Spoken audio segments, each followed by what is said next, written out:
Гледате Свободна зона. Продължаваме разговора с Желяз Турлаков за ужаса от наркотиците. Започнахме от състоянието на зависимост, видовете зависимости, начините на откъсване от тях, връзката между състояние на зависимост и философията като образование или философията като един от ключовете на търсене на ресурс в самия човек, за да се предпазва от подобни ситуации. И сега ще отидем към нещо много интересно. Тази специализация по групова терапия, по групова анализа в Виена. Тоест, да. Нещо, което е доста впечатляващо, може би все още не толкова разпространено у нас. Какво е групова анализа?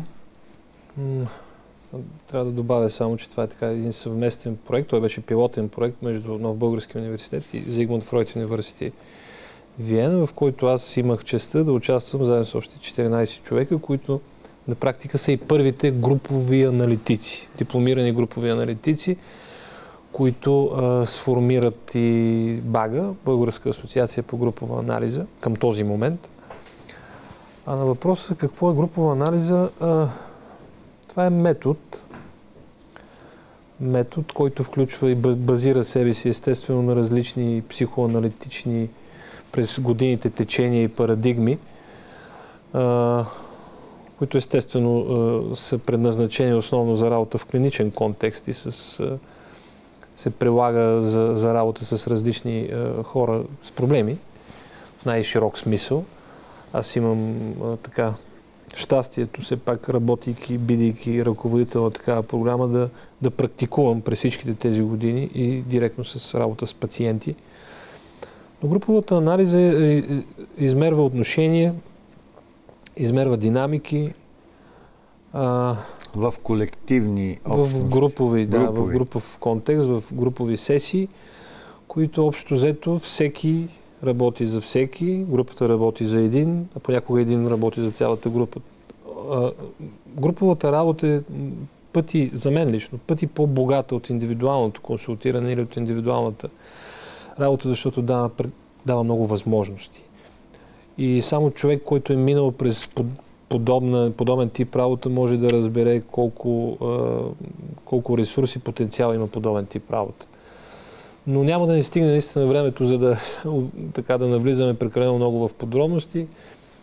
Минали сме през различни автори и така теоретици, като Бион, като Мелани Клайн, естествено Фройд, но и по-съвременни терапевти. Тоест, анализата през годините се е променяла, така че по-скоро груповата анализа се разглежда в смисъл на групова психотерапия, която включва в себе си много и различни компоненти. Много са различни груповата анализа да се разглежда по-скоро като групова психотерапия. Но тя е и терапия. Тя е и терапия, е терапевтична. Терапията е различна от анализа, така поне като логика на смисъла на понятията ми изглежда. Анализът е нещо, което може би изследва типология на отношения, зависимости, уязвими места, съотношения, реакции, типове, точно така. Да, това се извършва задължително. Психотерапията е последващото действие на основата на анализа. Точно така. Терапията идва по-скоро като черешката на тортата или всъщност конкретната методология, по която ти помагаш на човека да стигне до осъзнаване на конкретен проблем. Което е също като предположение. Груповата анализа само за психологико-медицински и такъв тип социални дейности, свързани с зависими хора ли се прилага? В никакъв случай. А къде още? Груповата анализа може да бъде приложена във всякакви групови отношения, във всякакъв групов контекст. Включително аз съм бил канен да изследвам отношенията и динамиката на така един работен колектив, да кажем в една българска мандра, без да споменавам. Мандра. Да, мандра. Работиха 50 човека от 50 човека персонал. Каква беше целта на анализата, груповата анализа в Мандра? Какво трябваше да се анализира? За щастие, самия собственик, нали, човека, който ме покани, има отношение към тези процеси, така да съвременен човек, който не просто гледаше на своите работници като едни пчелички и работна ръка, като хора, които работейки, бидейки там по 8-10 часа всеки ден, имат специфични психологически и емоционални потребности. И така той беше забелязал, това беше заявката от самото начало, че при 2-3 от неговите, нали, работници той наблюдава някаква форма на потиснатост. Това беше заявката. Тоест, моята идея и цел беше да изследвам отношенията, които се протичат там и да подпомогнем определени хора да се... Това е при допускане, осъзната покана, собственик, викани, като екип или като човек да направите анализ. А възможно ли е да се случи без покана?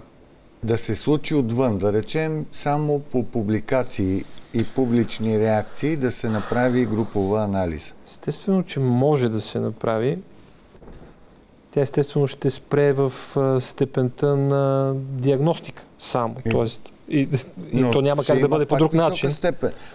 Имам предвид без терапия, просто диагностика с цел други дейности след това. Може, разбира се. Естествено, наблюдавайки отношенията на определени формации, на определени групи, в това число, ако искате да направим разговора по-конкретен, имайки предвид, че сме в такова предизборно време, нали? Но би могло да се прави и такъв анализ. Анализ, като преди това, примерно, исках да доукрасим, за да разпалим още повече въображението.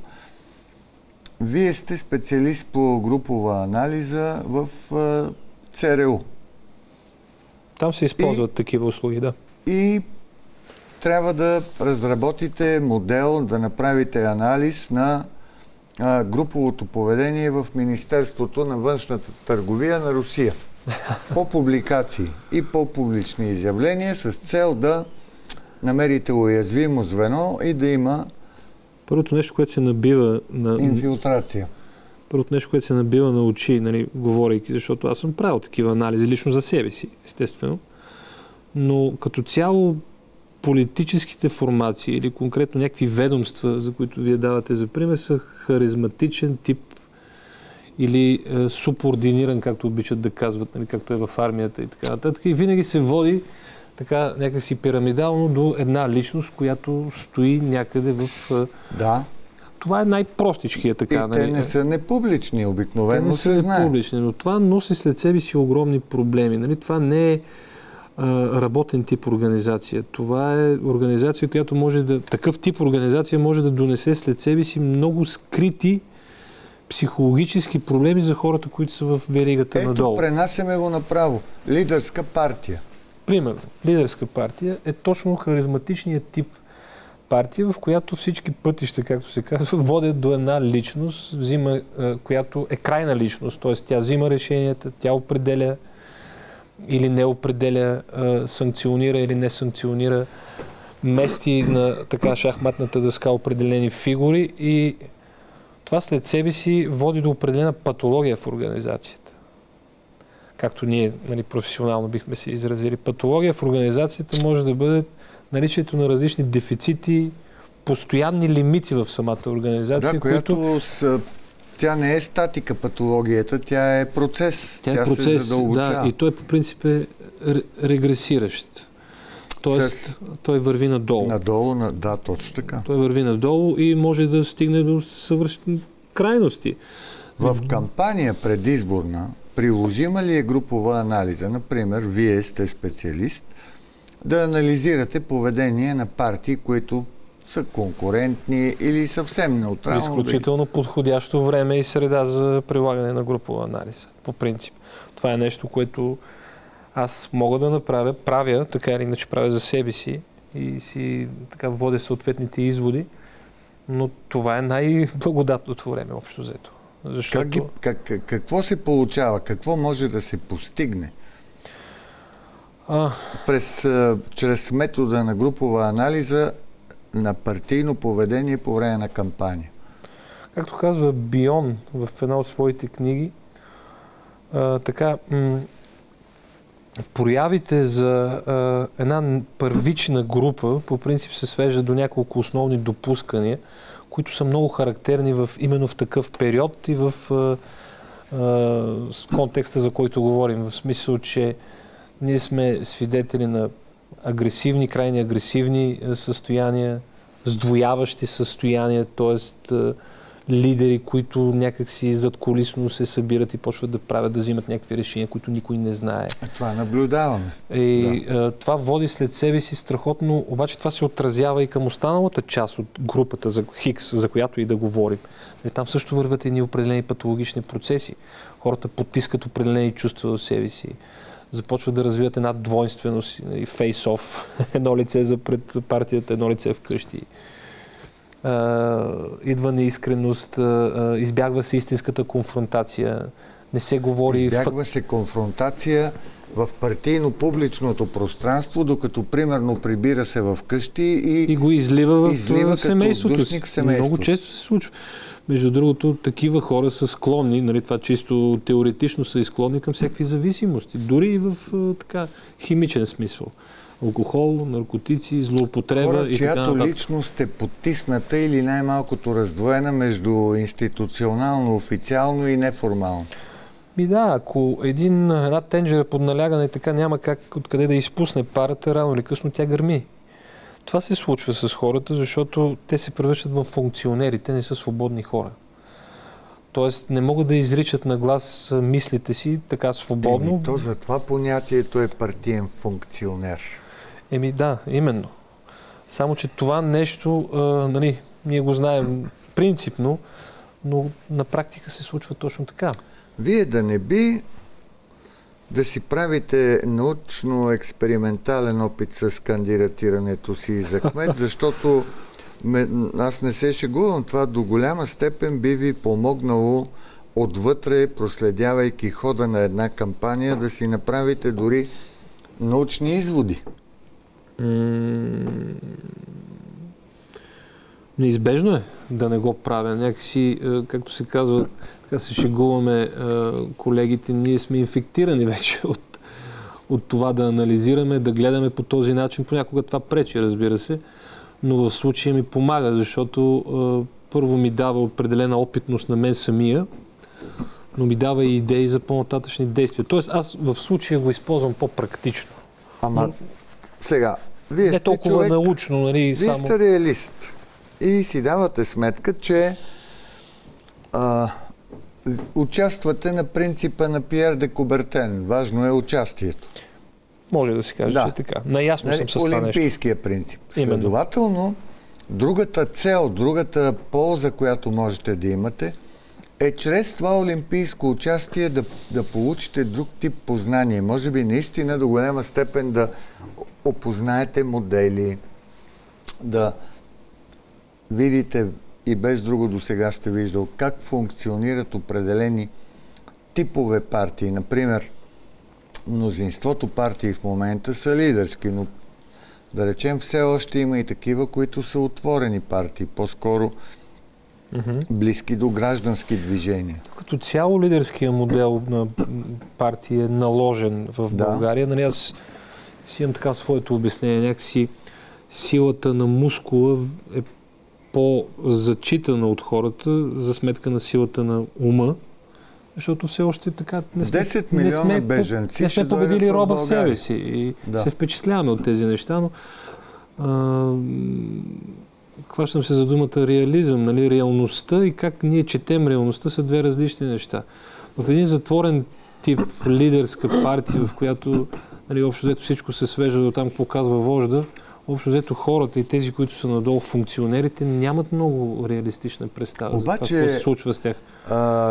Няма ли да се окажа много близо до истината, ако допусна, че разпада на КПСС, преди това падането на режима на Чаушеско, изобщо типа срутване на такива свръхцентрализирани лидерски държави и партии, до голяма степен е бил подпомаган и от подобен вид външен аналитичен поглед. 100 на 100. 100 на 100. Смятам, че има, нали, както ще използвам аналогия на Адам Смит, казва невидимата ръка на пазара, така също смятам, че има една невидима ръка, която се намеси в тези процеси. И това е именно по този политическа психология или анализ, или не знам как се нарича просто. По-скоро бих го нарекал една така банка от мозъци, които са някъде зад колисието, които си дават сметка за това, какво се случва. Например, лидерската партия е с връх отгоре на пирамидата, който е лидера. Така. Обаче си го представяме като вътрешно съотношение, проблеми, необходимост от отдушник, недоволства и изключително противоречива атмосфера, която като психологическа проекция на този фактически политически модел дава обратна пирамида. Лидера е най-долу, а над него е онази част, която е заредена с експлозията на недоволствата. И всъщност, в един момент тези недоволства, ако бъдат катализирани... Те водят до разпад. И водят до разпад и рухва... Както на личността, така и на цялата така събрана изкуствена тъмна маса. Нали, тя се разпада. Нали, примера с Чаушеско и въобще всички тези режими бяхме свидетели на какво? Именно на разпад. Добре, това, което виждате сега като модели на лидерски партии, те предстои ли да се разпаднат или биха се разпаднали, ако им се помогне отвън? Или просто има някакво, как да кажа, технологично време преди да се разпаднат от само себе си? По-скоро последната част на изречението. Те имат срок на годност. Срок на годност. И рано или късно този модел вече сме свидетели. Нали, 20 години как се случва, нали, така циклично с различни партии, с различни лидери и как първо ги обожествяваме, след това ги разпъваме на кръст, нали, самите те някакси така се държат. Но... Добре, а тогава вие може ли да бъдете полезен с, да речем, натрупан опит в политическа кампания, с рецепта вече като специалист по групова анализа към партиите, нали, просто си не знам доколко бих... Като рецепта, как да се променят партийните модели, така че партийната система да се реанимира? Смятам, че мога да бъда полезен. Убеден съм, че мога да бъда полезен. Не знам доколко бих бил допуснат в едно такова статукво, защото... Просто гледате, мислите и да си кажете... Степента на параноя, особено в лидерите на тези партии, е изключително високо. Тази параноя води до нуждата от това да контролираш изключително много какво се случва около тебе и най-вече хората, които са около тебе. Това още повече засилва. И това възпроизвежда лидерската конструкция на партията. Именно, точно. И я подсилва. Но механизма е именно този. Така че аз по-скоро бих бил заплаха за такава структура. Това е заплаха, ако ви поканат, но аз се връщам към тази хипотеза. Аз искам да вляза без да ме гледате отвън. Не да влизате. Наблюдавате. Наблюдавате. Примерно наблюдавате ГЕРБ, наблюдавате БСП, наблюдавате други партии. Аз ги наблюдавам, да. Да. И какъв извод правите? Отстрани и така дистанционно понякога човек наистина вижда по-ясно и по-смислено нещата. Не знам, много е бутафорно за мен всичко това, което се случва. Тоест, както в театъра има едни така привидно фиктивни предмети, които отговарят на истинските, но когато ги пипнеш, те не са и са фалшиви. Така и в функционирането на тези партии има една бутафория, която изключително много на моменти, нали, ако говоря чисто професионално, ме кара да анализирам, в други моменти чисто така първично като гражданин, като човек, ме кара да се ядосвам по-скоро. И Аз мисля, че такава е реакцията на повечето хора. Точно поради тази причина. В един момент цялото това говорене и неправене на нещата, тези фалшиви послания, кухи фалшиви послания, които се отправят. Но те са насочени към това да се поддържа властовата конструкция, да оцелява лидерския фактор, неговото обкръжение. Сещам се за думите на Джордж Оруел, който казва, в крайна сметка цялата власт е заради самата власт и заради нищо друго, освен самата власт. Това е смисъл, това е целта, която се гони. И отстрани това се вижда много хубаво, защото някакси властта преекспонира всички лоши, понякога даже и добрите качества не се виждат чак толкова добре, но общо взето лъсва всичко и се вижда много ясно. Поне за мен да е. Нали? Не знам, повечето хора така може би имат някакви иллюзии. Лъсва безсмислицата, но и лъсва невъзможността или много ограничената възможност за промяна, защото властта заради самата власт е обвързана с още нещо. Хората вече са осъзнали, живеейки в просветената епоха на материализма, че битието е крайно и с края на индивидуалното битие свършва и времето. Принципно е така. Да, но... както мисля, че Хайдегер е философа, който е автор на книгата Битие и време. Битие и същност и време, да. Точно така. Хайдегер, това е изключително висока топка, разбира се. Да, и всъщност по този начин погледнато това разбиране, което е много вярно, прави така, че човек си казва, добре, какъв демократ да бъда? Защо да отстъпвам? Защо да делегирам власт? Защо да се отказвам от еди какво си, когато така или иначе съм краен? Ами, аз мисля, че е загуба на самите граници. Първо личните граници, защото нали, човек, за да се чувства в някакъв колектив, какъвто и да е, каквато и група добре, той трябва да е добре първо със самия себе си. Да е наясно какво иска. Именно, да е наясно със самия себе си. Няма как групата да те излекува, ако ти нали, не си активен в това отношение, сам себе си да лекуваш. И в крайна сметка аз мисля, че хората избират именно такива групи, с които се идентифицират. Какво по-добро поприще нали, за един егоцентрик или един така комплексиран човек от една партия, да кажем, в която той, следвайки един път, има ясно предписан постигне, път, има, именно, казва му се докъде, колко, как. Но там се вихрят и едни други страсти, които наистина са малко опасни, ако човек не е наясно със себе си, според мен. То много хора не са наясно със себе си. Но там е опасно. Яснотата е до толкова, доколкото партийно-политическото пространство вече се превърна в територия за оцеляване. За особен вид просперитет без влагане на интелектуална енергия, защото не я влага лидера. И то той не влага интелектуална, а силова енергия. Стана индустрия и някакъв вид договаряне. Тоест, ти отиваш от точка А до точка Б, без да използваш нито фантазията си, нито креативността си, нито познанията си. Да. И всичко и нямаш мотив да трупаш такива. Някой друг мисли за теб. По-лесно е. Да. По-лесно е. Вижте как, уважаеми зрители, тръгнахме от къде тръгнахме и къде стигнахме. От наркотиците, през философията, груповата анализа и възможността да се изследват политически партии и процеси. Казахме си много важни неща. Успех ви желая преди всичко от гледна точка на натрупването на научен материал, защото това наистина е много важно. И ще имаме поводи за още срещи след месец, когато да направим друг вид анализ. Да направим другия вид анализ. Какво се случи и защо се случи точно това? Страхотно.